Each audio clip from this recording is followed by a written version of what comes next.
It was simply because I stole the provincial exam top spot from Makoto. On the first day I reported to a university, his childhood friend Willow set her sights on me. She even launched a secret rewards-based voting poll on the campus website. How long until George is hooked? The person who guesses the most accurate time will win a prize of 100,000 yuan, some said. I was a conservative bookworm, and it would take at least 3 years to win me over. Others said I just looked cold and aloof, but in reality I was a repressed flirt and 3 months would be enough. The voting heat soared, and the prize money grew higher and higher. I stood silently in the shadows watching it all unfold and couldn't help but curl my lips into a smirk. 3 years. 3 months. Too long? I decisively commented. I bet 3 weeks chapter 1 when I overheard Willow and her friends discussing the voting prize in the activity room. I had just received a fee payment reminder from the school. George, your tuition fees are 20 days overdue. Please pay them as soon as possible to avoid affecting your academic progress. As the provincial exam top scorer entering a university, the school had waived most of my tuition. However, with various accommodation and textbook fees, I still owed 3,000 from the gap in the slightly ajar door. I could hear the passionate discussion of the girls. Willow, what do you think about setting the prize at 1,000 for the George poll? Willow's red lips parted slightly, her chestnut curls glimmering in the sunlight. 1,000 is too little, let's make it 100,000. I held my breath, feeling my heart race. 1,000 might be just a pair of shoes or a piece of clothing for Willow, the wealthy girl, but for me, it could make my 4 years at university much less financially strained. Standing there in the shadows, I thought for a minute, then took out my phone and quietly opened the campus website. As soon as I entered, I saw people flooding the screen with comments. 100,000. As expected of Willow, I heard George is this year's provincial exam top scorer. All he thinks about is studying. He's like a caveman. I bet it will take Willow at least 3 years to win him over. Come on! I saw him hugging a few rich women at the bar the other day. Maybe he just looks cold. But behind the scenes, he's playing around. I bet 3 months as the screen kept scrolling. I almost wanted to hum a song just then. A voice message from my dad popped up on my phone. Bastard, if you're capable of attending that school, then go ahead. If not, just go work at an electronics factory. I'm not going to give you a single penny to attend the crappy university. I had enough money to go to university in the beginning for 3 years in high school. Aside from studying, I worked hard as a tutor and did various part-of-time jobs, finally saving up enough for 4 years of fees. But on the night before the semester started, my dad, drunk, sneaked into my room while I was sleeping. He took all my savings to please his new girlfriend the day I left home. My backpack felt as light as air inside. There's nothing left but alone, courage, and exhaustion. I was so tired working as a tutor, selling drinks at the bar. All of those jobs had drained me, so this time I decided to take a shortcut. After creating an anonymous account, I joined the betting game about Willow and me, the main characters. I bet 3 weeks. Chapter 2, as expected, Willow's advances were fierce. During the English lecture, the professor asked each of us to translate and read out loud our favorite sentence in English. In the quiet classroom, Willow stood up, her fiery gaze locking with mine. I'm waiting for Buddha to break the precepts for me. The meaning was clear. Her group of friends smartly burst into teasing laughter. And I, taking advantage of the situation, deliberately blushed in response to Willow's alluring look. After class, she reached out and grabbed the corner of my shirt. George, our department has formed a billiards club. Would you be interested in coming to play with us? I couldn't help but curl my lips into a slight smile. The beautiful fish had bitten the hook. But what if I don't know how to play billiards? Willow casually linked her arm through mine, proudly tilting her chin up. I can teach you. I was at a level 6 in high school when we arrived at the billiard table's room, and I struggled to even hold the cue stick properly. Willow smiled. She stood behind me of Chanel No. 5 filling my nostrils. George, you need to do it like this so that your arm can apply enough force. Her warm palm gripped the back of my hand, and with a sudden push, accompanied by a bang, the 8-ball sped across the table, striking all the other balls and sinking one into the pocket. I turned my head, staring at Willow's beautiful and seductive profile, asking what shot was that. She didn't release my hand, her shoe rubbing against my calf. Straight shot. I admit, if it weren't for that betting game, I would have certainly fallen for someone as captivating and alluring as Willow. So when she suggested taking a stroll around campus, I didn't refuse. After all, who wouldn't want to spend a few more minutes with a vibrant and beautiful S over the next week? Willow intensified her pursuit. She reserved a seat for me. Every morning she brought me breakfast. On rainy days, she canceled all social events on Valentine's Day to accompany me in the library. Of course, I graciously accepted everything, enjoying a taste of love that I had never experienced in my 20 years of life. But by the weekend, Willow unexpectedly missed our appointment. I put on a cheap suit I bought from a street vendor and walked to a nearby bar for my part-in-time job in the environment full of clinking glasses. I wore a mask and served drinks one after another during a brief moment of respite by the column. I glanced over to see Willow nestled in Makoto's arms at a booth, the table filled with expensive amber-colored liquor. From my angle, looked like a perfect match. Handsome guy, beautiful girl, they were literally born to be the center of attention. Chapter 3 Willow, how long is it going to take for you to bring down that damn bastard?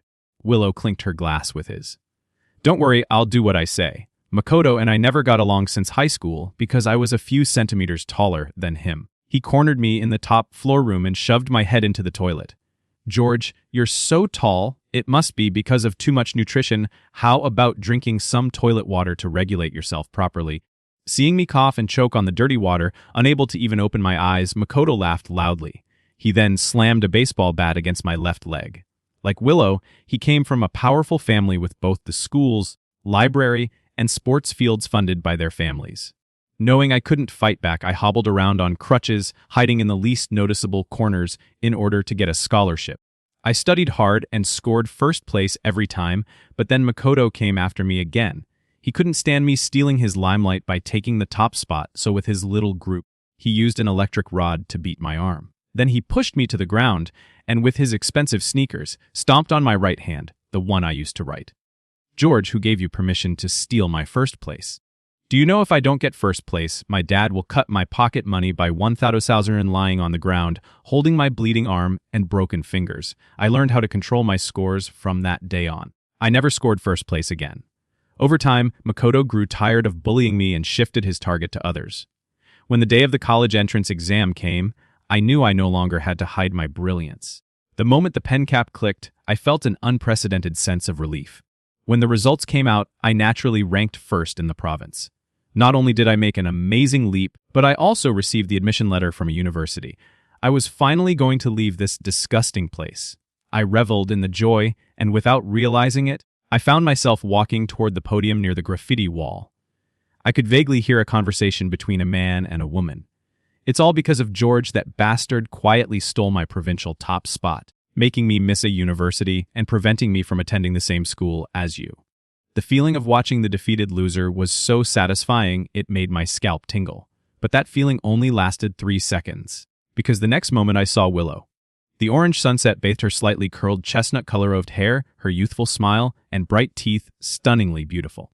Sadly, this shining moon belonged to the person I despised the most, and no matter how much I stretched out or stood on tiptoe, I could never reach it. As Makoto looked dejected, Willow took the cigarette from his hand, placed it in her mouth, and gently comforted him. Don't worry, Makoto, once George gets to a university, I'll make sure he regrets it. All right, then sleep with him and post his private videos on the campus website, then throw him away. Let the bastard get trampled by everyone. How's that? You're not jealous? Makoto's mouth curled into a smile as he gave Willow's side cheek a quick kiss. After all, you'll always be mine. Standing in the shadows, I looked at the moon in the west and smiled. Thank you heavens for your gift. Chapter 4. It was already 3 a.m. when I returned to the dorm from the bar. I had barely lain down, exhausted, when I received a message from Willow. Are you asleep? If I guessed correctly, it was probably because her meeting with Makoto tonight had given her some pressure. I slowly typed on the screen. Nope, I've been waiting for you. Waiting so long I couldn't sleep. After sending the message, I decisively turned off my phone and fell into a deep sleep. The next morning, sure enough, Willow was waiting for me downstairs, her dark circles clearly visible. If I guessed right, she hadn't slept all night because she felt guilty for standing me up. I walked down the stairs and left without even glancing at her. This move quickly spread throughout the campus. The number of people involved in the bet on the website grew, and the prize money had soared to 2,000. Willow, feeling the pressure, began to genuinely try to win me over. George, I heard you want to switch majors. I can ask around in the department for you if you'd like. I had only realized after entering college that the most profitable major was actuarial science, so I wanted to switch. I told her then it'd be a big help with that. Willow used her connections to successfully help me switch my major. I actually benefited from it and invited her to go to the bar. Willow thought she had me, but as soon as she sat down, her red lips casually moved closer to me. I quickly sprang up from the sofa, looking at her with red eyes. Willow, please show some respect. Do you really think I'm that easy to get? Willow, exposed, became slightly flustered. George, I didn't mean it like that, but I didn't care what she meant. I stared at her, eyes burning, gulped down my drink. Willow, you don't know a thing about me. My parents divorced when I was a child.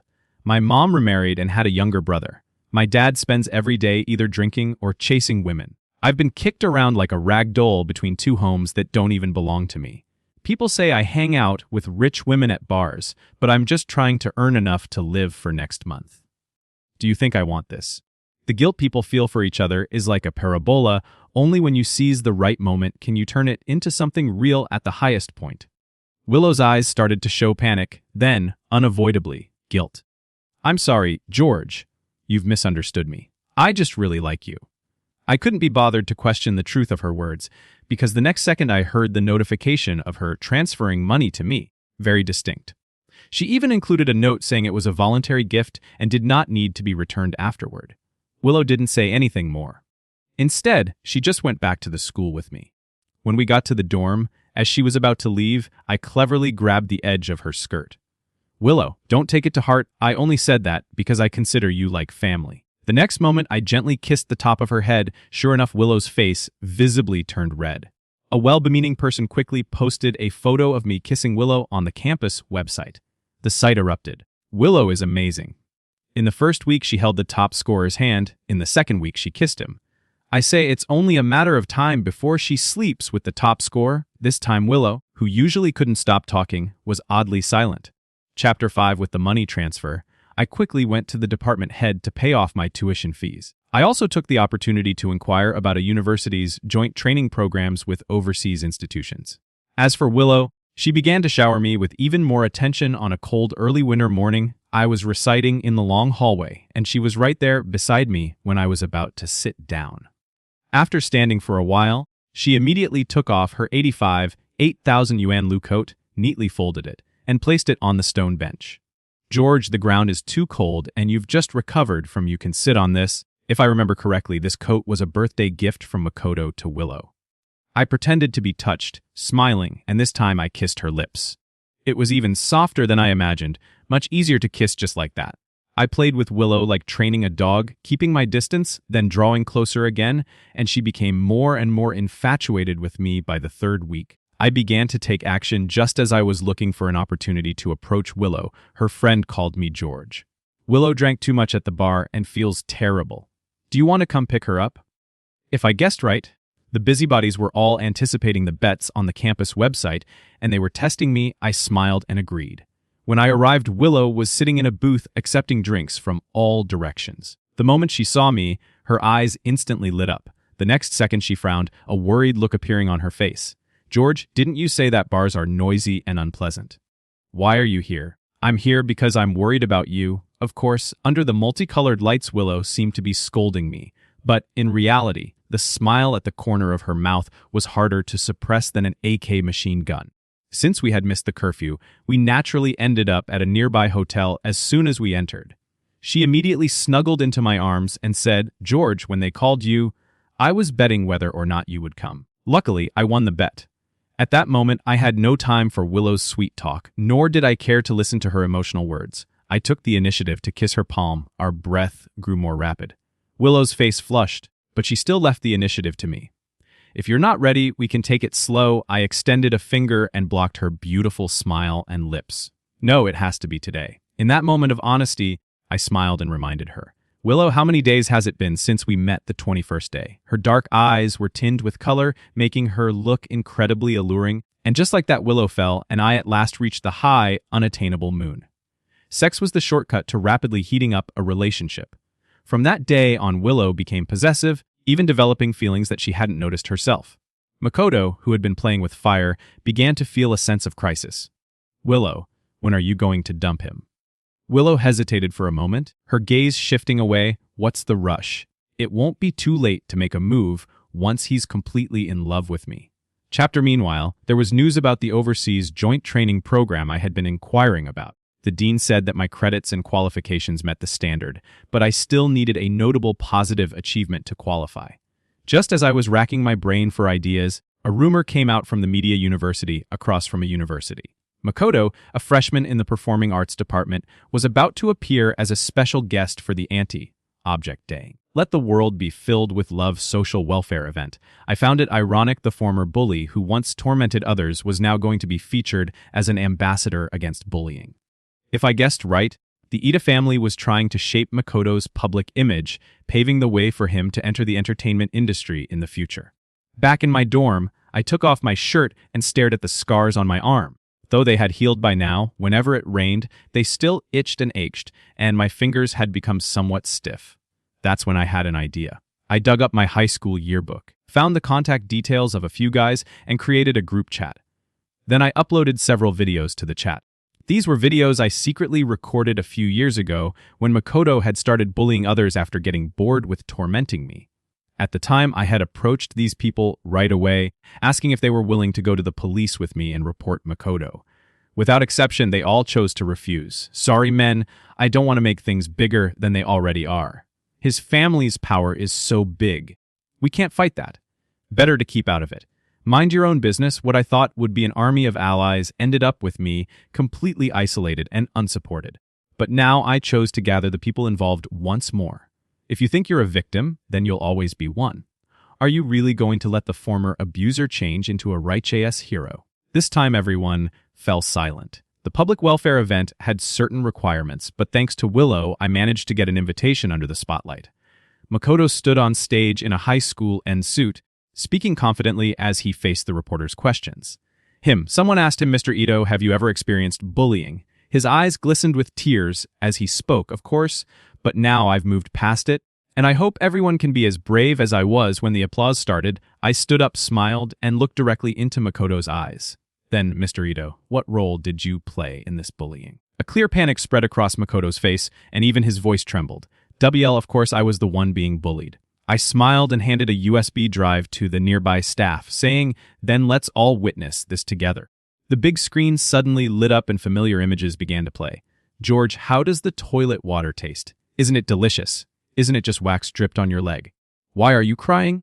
Who allowed you to take first place? Did you get permission from your dad?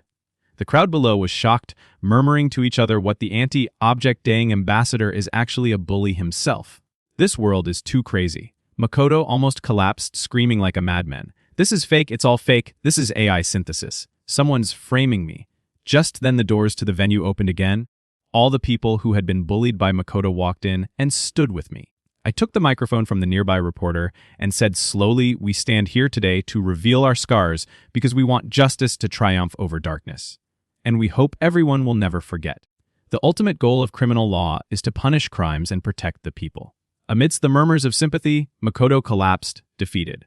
Chapter 7, the journalists quickly pushed this case to the trending list. No matter how powerful the Gu family was, they couldn't silence everyone's voices. Makoto, who hadn't even debuted yet, already had such a scandal ruining his career before it even began. Unable to withstand the judgment and whispers of those around him, he angrily dropped out of school. Countless people gave praise to me and the other boys who had been bullied back then, calling us brave. After receiving the news, the university awarded me a medal. At the same time, they secretly gave me the only available spot for the cross-national joint training program in the second semester of my sophomore year. Meanwhile, Makoto, in an attempt to get back at me, spread news about me and Willow staying out all night. The campus website immediately erupted with everyone having their own thoughts. The people involved in the bet eagerly hoped the 2,000 yuan would fall to them. Makoto hoped Willow would dump me and turn me into a laughingstock for everyone in the activity room. 2,000 yuan in cash was stacked up on the podium as high as a pile of books. Willow, the center of attention, was surrounded as people asked her questions. Willow, what does it feel like to win over the top score? Willow, with her own vanity, stubbornly replied, it's nothing special. He was the one who made the first move. The crowd went wild again. Some called me a simp, others said I was pretending. Makoto, as if declaring his ownership, pulled Willow into an embrace. Willow, if it weren't for that bastard, I would have been a star by now. Why don't you just release his private photos, dump him, and let everyone see it. You'd also be getting back at me. Time seemed to reverse back to the high school graffiti wall, but this time Willow hesitated. I knew I had won. What I wanted was never pure affection, but rather this moment of chaos, this wrong note that had been played. Willow awkwardly pushed Makoto away and deliberately changed the subject. Everyone's been waiting for so long. Don't you think it's time to reveal the final winner of the bet? Upon hearing this, everyone eagerly moved forward, pushing Makoto into a corner. After receiving Willow's approval, the person who started the bet began revealing the answers one by one. Lisa, 45 days pass. Marco, 30 days pass. Kevin, 25 days though very close still pass. As the time grew shorter, the crowd couldn't help but start discussing what's going on. Willow actually managed it in less than a month. Looks like our top scorer is just a pure little boy after all. The organizer read out the final vote. Buddha 21 days. Willow paused and clapped her hands. That's right, the correct answer is 21 days. A deafening cheer erupted from the crowd, everyone guessing who Buddha could be when no one claimed the title. For a while, people began to wonder if there was some kind of conspiracy. I slowly pushed open the door to the activity room and walked in with a smile. Buddha, that's me. Everyone froze place, including Willow. Chapter 8. George, how did you get here? I admired her stunned expression, shaking the backpack in my hand as I replied, of course, to claim my prize. A wave of whispers rippled through the crowd with people calling me scheming or saying I would stop at nothing to win. Essentially, they were all just jealous because they hadn't won the 2,000 yuan, and jealous because Willow hadn't chosen them. I walked up to the podium, bracing myself on the desk, looking down at everyone in the crowd as I spoke. Everyone quiet down, I'm here to announce two things. First, I am the final winner of the bet, and I've secured this 2,000 yuan. Second, I paused. My hand stopped from putting the money into the bag, and I looked at the bright-eyed girl standing below the stage. Willow, you've been dumped. Some tried to stop me, some shouted insults, but I wasn't afraid. I looked them in the eyes and sneered everyone. If I were to meet an unfortunate accident because of this ridiculous bet, you'd all be accomplices, but now that I've won, all of you, including Willow, are my defeated foes. My trophies have no right to speak at the table. With that, the crowd fell silent, slowly parting to make way for me just as I was about to leave through the door. Willow's trembling voice came from behind George in these 21 days. I've done so much for you. Don't you feel even a little bit of affection? I cut her off directly. No, so you and I got together, and the night we set the date. It was all just to win this bet. This time I didn't deny it. Willow, looks like you're not as stupid as I thought. Realizing that she had been the one played, Willow slumped into the chair. Makoto shook her shoulders, letting out an impotent roar. Willow, wake up, I'm your boyfriend. Chapter 9. With the 2,000 yuan, my college life was finally no longer a struggle. I had more free time to study, attend academic research conferences with my professors, and while growing my skills, I made a few close friends who shared the same ambitions in this bold age of trying and doing. I took the 2,000 yuan and together with my friends and formed a team, started a small company in partnership with the university's Corporate Cooperation Center. We began designing insurance products and pricing strategies for less established insurance companies. This not only honed our teamwork abilities, but also was far easier and more profitable than my part-time bar job. The moon hung low in the sky, and it was already 2 a.m. I closed my laptop, stretched, and was about to leave the project center and head back to the dorm when Willow pushed open the door and walked in holding a still warm bowl of seafood porridge. George, I came to apologize. I shouldn't have used such a disgusting bet to hurt you, but I didn't think the bet was disgusting. After all, it had provided me with the 2,000 yuan in project startup funds and brought me within reach of the moon. George, I've come to realize my feelings. I like you. Let's clear up the misunderstandings and start over. Okay. I stirred the seafood porridge she brought, giving her a half smile as I said, why bother? Willow, there are no misunderstandings between us and there's nothing to fix. Let's each stay in our own lane and never cross paths again. That's the best form of reconciliation. I meant what I said. I spent my days studying, working on projects, and preparing to study abroad in the future. Naturally, I didn't have time to play the love games with a rich second-generation girl like Willow. As I looked up, I suddenly caught sight of Makoto standing behind the glass wall, eavesdropping. Apparently, he had been chasing after Willow lately, unable to get rid of her, no longer carrying the arrogance he once had. So when Willow asked me whether I would have been her if not for that ridiculous bet, I quickly changed my approach. I switched my answer from no to yes. Willow, if it weren't for the bet, if you didn't have a boyfriend, I would really be with you. These words gave Willow hope, and her eyes instantly lit up. George, I don't have a boyfriend. The Ida family and my family have been close for a long time. I've just been treating Makoto like a brother. I didn't care whether her words were true. I only wanted to take everything from Makoto and watch him collapse, suffer. Makoto, who had indeed been eavesdropping, punched the glass wall hard. Willow, don't listen to him. He's just saying that on purpose, playing with you like a dog. Men really understand other men. Seeing the regret on Willow's face gave me great satisfaction because my goal was to give her hope, to make her live in that. What if, for the rest of her life, through the thin glass wall? This time Willow didn't listen to Makoto. Makoto, stop it, okay? If you hadn't forced me to make this bet, George and I would have been together by now. This was undoubtedly the last straw that broke the camel's back. Makoto was furious, and he made a move as if he were going to charge through the glass door to confront me. I was quick to react, grabbing the electronic lock on the desk and pressing it just as Makoto was about to burst through. The glass door slowly closed, trapping him outside, perhaps to make a statement and distance herself from Makoto. Willow spoke again. George, I apologize on behalf of Makoto. I'm a year ahead of him, so I never knew he would act so badly at school. Don't worry, I've cut all ties with him, and my family has distanced themselves from his. It's him who's been stubbornly following me around. I smiled, not bothering to expose her clumsy act. If she didn't know what kind of person Makoto was, how could she have agreed to that bed in the first place? At the core, they were the same kind of people. Chapter 10. Before the second semester of my sophomore year began, the insurance products our small company designed were successfully launched, and the 2,000 yuan had multiplied tenfold. Countless nights working late into the evening finally paid off. I was walking across campus, happily humming a tune, contemplating whether I should bring extra Bob hot sauce or a few packs of spicy snacks before heading abroad to study. Suddenly, someone grabbed my hand. I turned around to see Willow, whom I hadn't seen in a long time, probably from searching for me. A thin layer of sweat appeared on her attractive nose. George, I have a surprise for you.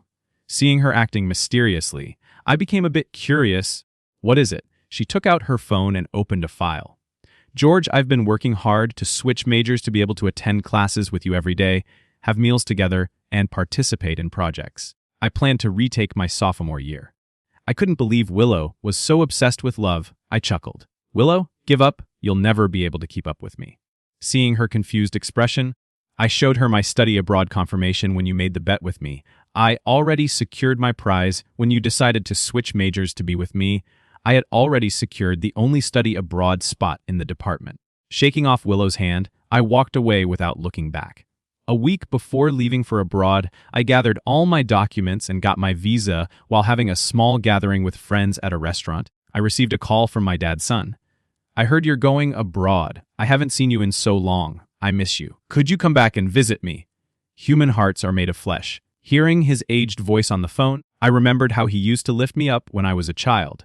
It wouldn't hurt to see him one last time when I arrived home. Dinner was already prepared on the table. Before I could even call out dead, I suddenly felt a sharp pain at the back of my head and everything went dark. When I woke up, I found that all my electronic devices and visa had been confiscated and I was locked in my room. I banged on the door desperately, but all I could hear from my dad was mockery. A chicken from a chicken coop will never become a phoenix. You don't even know your own worth, and you're still dreaming of going abroad, bastard. I'm telling you to forget about it.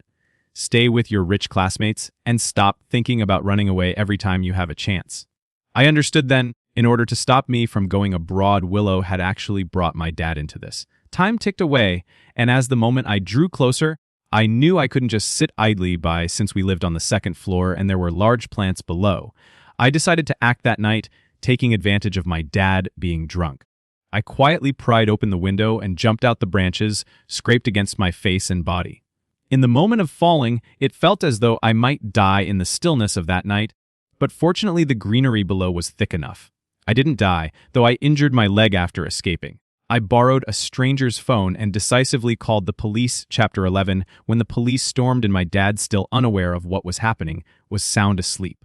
I exposed all the abuse he had subjected me to over the years, including the times he stole my savings, hid my phone and visa, and all the other things he had done to hurt me. The officers furrowed their brows as they listened.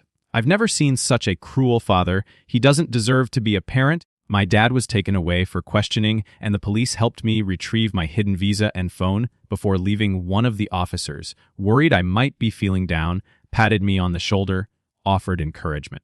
"Stay strong, kid. Things will get better for you." I smiled, feeling a sense of relief I had never known before. Accepting that my parents didn't love me was the first step to saving myself, and I would no longer have to grovel like a dog, clinging to a few pitiful memories and scraping by with that bit of pathetic, laughable affection. While I was cleaning up the mess, Willow burst in from outside. She knelt beside me, hugging me, trying to comfort me like she had comforted Makoto. "I'm sorry, George, I know I couldn't stop you from going to America, so I had to call your father. I just wanted him to convince you to stay. I didn't expect him to be such a jerk." The smell and sound of Willow made me feel nauseous. I pushed her away forcefully. "Willow, no one can stop my progress, not you, not my dad, and also, I lied to you, Bet, when you asked me if I'd be with you if there was no Bet, no Makoto. The real answer is no." Willow's breath became shallow and her eyes reddened. "Then why give me hope?" I leaned in close to her ear and whispered softly, "To mess with you. The world works in cycles. Those who deceive others will in turn be deceived." When I arrived at the airport, I was once again carrying a simple bag, just like when I first started university. The only difference was that this time the bag wasn't empty. It was filled with my savings, my courage, and my future. Just as I reached the gate, I was surprised to see Willow chasing after me hand. She tightly gripped my hand, refusing to let go. "Wait, let me buy a ticket. Let's go together, okay?" I didn't say a word, instead dialing a number with my other hand. Willow's bodyguards rushed up to stop her. The plane soon took off. As I looked down at the shrinking city below, I felt an overwhelming sense of relief and freedom. Once we landed, my time was immediately filled with busy work on papers. I knew that while I was smart at the top-tier school I was attending, I was the most inconspicuous one. The only thing I could was work hard to make up for my shortcomings. Hard work pays off, and soon I earned my actuarial certification, joined larger international actuarial projects, and saved up more funds for future ventures. In the occasional free time I had, I would chat with old friends back home, and they would update me on Willow's life after graduating from a university. She didn't follow her family's arranged business marriage, but chose to continue her studies. Some said she was trying to escape, others said she was trying to catch up to someone she couldn't have. But I had no time, nor did I care to know until recently. I realized someone was following me. It was Willow. Chapter 12. She was still as radiant and beautiful as before, even more elegant and graceful. A kind-hearted classmate walked up to her and asked, "Excuse me, miss, may I ask who you're waiting for?" Her gaze swept over the crowd and slowly landed on me. "I'm waiting for Buddha to break the precepts for me." The classmate quickly guessed her identity and asked with a smile if she was my girlfriend. I avoided her gaze and, loud enough for Willow to hear, said, "We're not close. We just went to the same school for a while." Willow couldn't hold back anymore. Her eyes reddened and walked toward me. The classmates, sensing the tension, quietly left, leaving just the two of us in the hallway. "George," she broke the silence first. "All these years I've always considered you my goal for you. I even got into the graduate program at this university. I'm here to be with you now." Time seemed to rewind, and it felt like we were back in our home country when Willow had said she was changing her major for me. But this time she was a step too late. "I'm sorry, Willow. I've already finished my studies and received my degree. I'm going back to start a business soon, and don't you think this game of you chasing me and me running away is really boring?" She could no longer hold back her tears, which fell down her face as she spoke. "But I don't want to miss you, and I'll never meet someone like you again." Such heartfelt words didn't move me, nor did they resonate with me. "Willow, that's because your vision is too narrow. When you reflect on this, you'll realize I'm nothing special. Anyone can live without anyone, but the key is to learn to let go of yourself." My home country, with a wealth of knowledge and an even fuller entrepreneurship fund, partners from my college days had been keeping our small company running, waiting for me to return and inject fresh energy. 3 years later, after several rounds of funding, our small company, which used to have only 5 employees, had grown into a team of thousands and successfully went public. I began appearing frequently on major financial magazines. My mother, who hadn't contacted me in years, suddenly reached out to complain. "George, your brother is useless and keeps getting into fights. What should I do? George, your stepdad is treating me worse and worse. He even refuses to give me money for groceries." After listening to her 60-second voice message, I didn't have the patience to hear it all. I simply blocked and deleted her. Giving up on communication with my parents, abandoning empathy with my mother, distancing myself from my father, letting go of pride and suffering, and no longer feeling shame for my happiness. These were all lessons I had to learn growing up in a traditional East Asian family. The sunlight poured in through the floor-to-ceiling windows. The rain, which had been pouring for half a month, finally stopped, and my once damp life, lasting for 30 years, had finally waited for the rain to cease and the sunshine to arrive.